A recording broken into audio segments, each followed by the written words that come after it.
All right, on this video, I want to talk about what I think is a toxic narrative and portrayal of autism in the autistic community. We're going to dig deep and explain why autism is not a superpower and autism does not make you special. Let's go.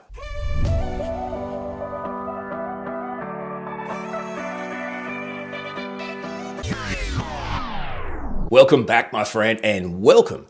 If this is the first time you've checked out my videos, I'm Orion Kelly, that autistic guy. I'm all about raising the level of understanding, acceptance, and appreciation of the autistic community. So if that sounds like something you'd be interested in being a part of, join our community. Just hit that subscribe button and share the videos, like them, comment, join the community and say hey. Now, as an autistic person who's married with 2 kids, one of which who's autistic, I'm just got to the point where I'm just completely fed up with this bizarre narrative around these patronizing terms like special needs and autism is a superpower.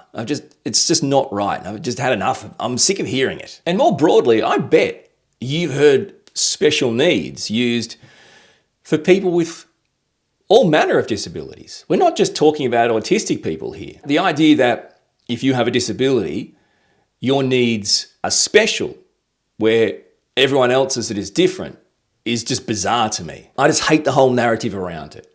And it's a classic case of the medical model view of disabilities. So come on, let's break down this toxic narrative and we'll create a fresh start for the benefit of everyone. Now, for those of you who haven't seen my videos on the medical model versus the social model, different models of viewing disability, let me just quickly explain them in a nutshell, okay? The medical model views disabilities through the lens of the disability, of the disabled person. So it's the disability and the disability alone that is disabling the person. And what that basically means is the medical model, for the most part, place the responsibility upon the disabled person. It's up to them to manage, to adapt. Conversely, the social model views disability through the lens of it is society or the wider community that are disabling the person with a disability through their lack of inclusive practices. So sure,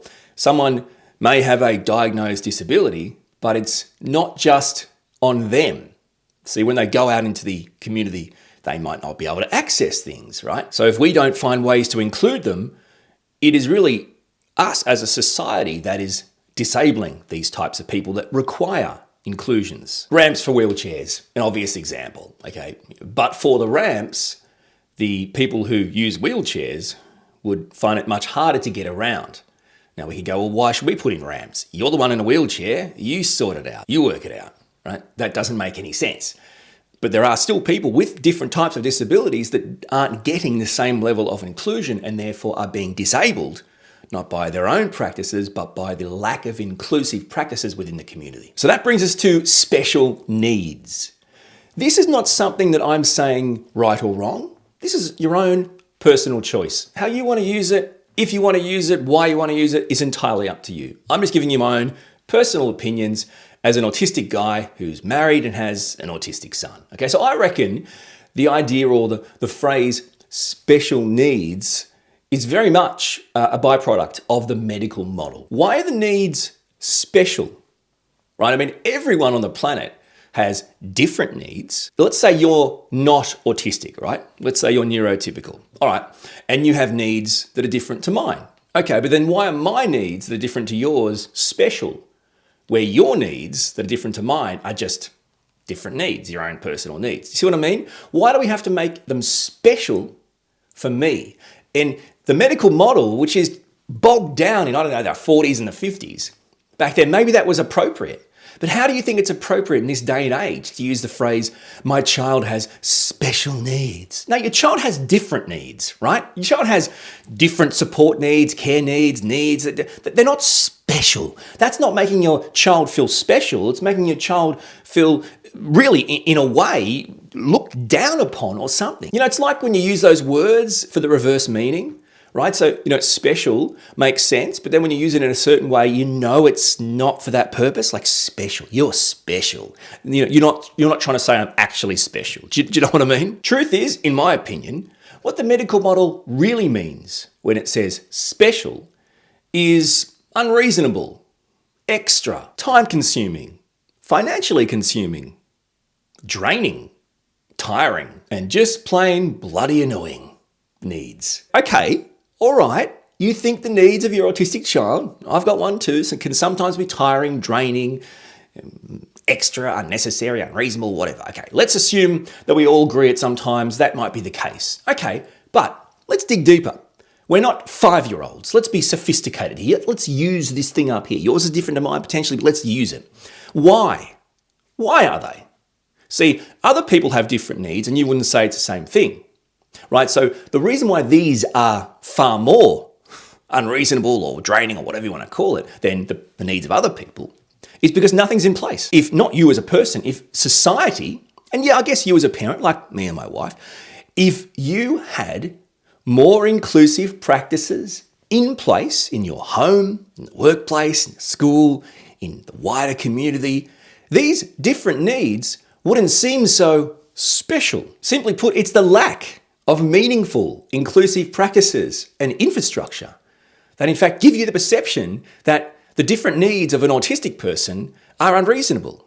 They're only unreasonable because you're being unreasonable in providing no inclusive practices or infrastructure in the first place. Just my own personal feelings, but they're real, they're deep and they're real. When I hear someone refer to an autistic person as special or an autistic person with special needs or my child has special needs, I just can't help but feel patronized and deflated. Bottom line, in my view, autistic people or people with really any type of disability do not have special needs. They have different needs. Why, Orion? Why are you so hung up on this? Well, non-autistic people or people without disabilities, they just have needs.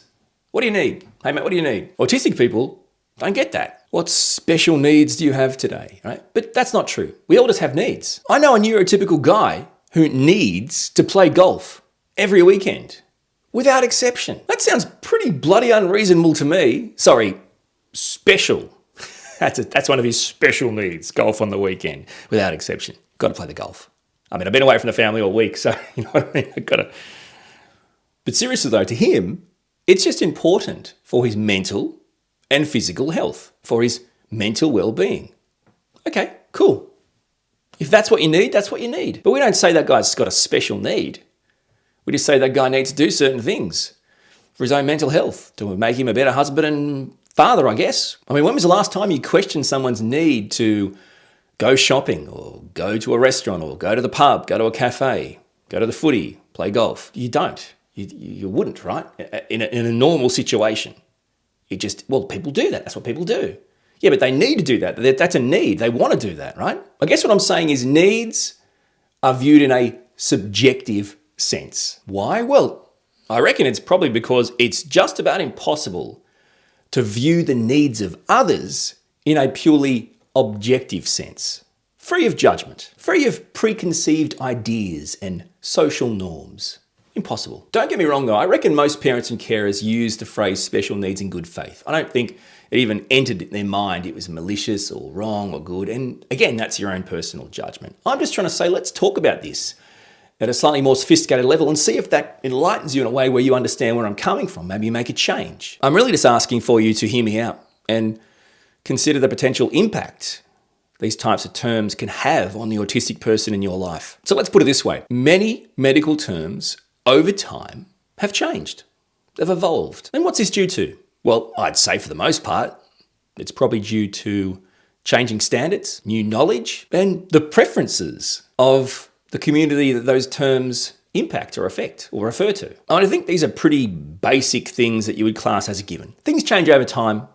Standards, preferences, knowledge. Okay, so how is this different, right? The medical model might not have referred to what is now referred to as an intellectual disability as that. It certainly wasn't referred to as an intellectual developmental disorder. So it's fair to say that looking back, the terms we used in the past were plainly pretty horrible. We're not judging them on the time. We're saying over time they are allowed to change, and that might not be easy for you, but it doesn't mean it's wrong. In my view, special needs is no different. Okay, so let's agree. We now reckon that people with disabilities have different needs, different challenges, different strengths than every other person.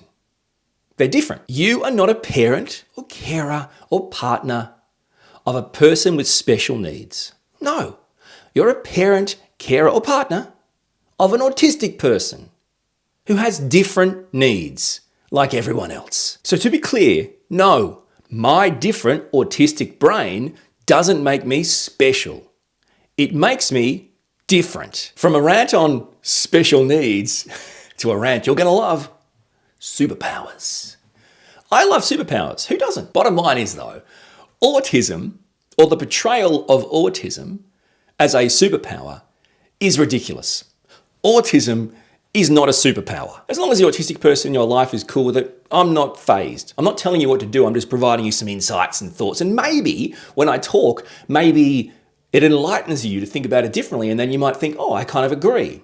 Either way, it's up to you. And again, I'll also say that I truly believe, for the most part, that parents and carers use the phrase, my autistic son has special needs, or my son is autistic, that's his superpower. I trust and believe that you use that in good faith. So let's just park that there. Use it in good faith, okay, cool. But now let's look at it slightly on a more sophisticated level. If you can take away one thing, it's that every autistic person is different. Okay, now every autistic person has different challenges and strengths. Every autistic person, whether that's me or an autistic person who you think is utterly and completely different to me, they may be, in your mind, profoundly or severely autistic, which I think that's another uncomfortable conversation. But anyway, we're all different, right? You get that. We all have different challenges and strengths. Believe me, I'd be the first to use superpowers. If I was born autistic and had superpowers, you wouldn't be watching me on this right now. I'd be saving you from the rooftop. Please, I'm the first person to want superpowers. It's funny, I reckon most people, most regular, everyday, kind of non-autistic people, would say things like flying or invisibility. And it's for the most bizarre reasons, like they want to be able to, perv on people or spy on people. It's bizarre. It's like, but then what do you do? Well, you can do that anyway, right? You don't need to be invisible. It's technology. Hey, you can spy on people all day. I never done that. I don't. But alas, superpowers come from fiction. Superman has superpowers. The dude can fly, is basically bulletproof, shoots like laser stuff out of his eye. The man is a superhero. He's a fictional character. You could say, my son's autistic and Batman is his superpower. Well, my son's autistic, but really he's just Batman. Because Batman has no superpowers. He's just rich. No superpowers. Just does his best. And how he killed Superman in that movie is ridiculous. That's the stupidest movie I've ever seen in my life. Who kills... Batman kills... What a crap... Just like Batman. We have no superpowers. Just individual challenges and strengths we're overcoming on a daily basis to do the best we can. Autism is not a superpower. Whether you do it in a serious tone or a joking tone or a loving tone, what does that mean? Autism is a neurological, developmental difference, disability, however you want to word it. Either way, it's up here, okay? It's not a superpower from a comic book. In other words, this entire narrative of a superpower, special needs, in my view, comes from an extraordinarily outdated, patronizing, and endlessly damaging medical model. Oh, and look, just speaking on my own behalf, if you think I've got superpowers, come and take them. You're welcome to them. Take them. Frankly, I just want to be understood, appreciated, and accepted, like basically everyone else. I'm just an autistic person with different challenges, strengths, and needs, just like everyone else, including you. Thank you so much for being a part of this amazing community. Join it now if you haven't already by hitting that subscribe button. I really do appreciate your support. Until my next video, we'll talk soon.